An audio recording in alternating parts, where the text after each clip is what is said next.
উফ বাবা, বিয়ে বাড়ি আসলুম এতক্ষণে, এবার ভালো করে খাওয়া দাওয়াটা শুরু করতে হবে। হ্যাঁ, আগে যাই, বরঞ্চ নতুন বউকে গিফটটা দিয়ে আসি, তারপরে এসে খাওয়া দাওয়া শুরু করব।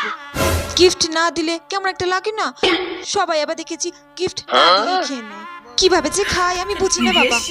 যাই, আগে নতুন বউকে গিফটটা দিয়ে আসি। হ্যাঁ, এ কি গিফট?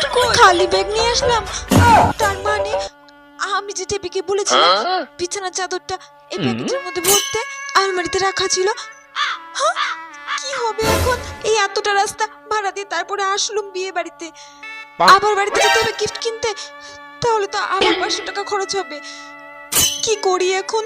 আজকে না হয় গিফট না দিয়ে খেয়ে যাই, কিছু তো করার নেই। গিফট আনতে তো ভুলে গেছি, আর কাউকে বলতেও পারবো না, তাহলে তো আমার মান সম্মান থাকবে না। এই প্যাকেটটা বরং ওইদিকে রেখে দিই। হ্যাঁ, যাই, সোজাসুজি গিয়ে খাবার টেবিলে ঢুকে পড়ি। ওইদিকে আর যাবো না।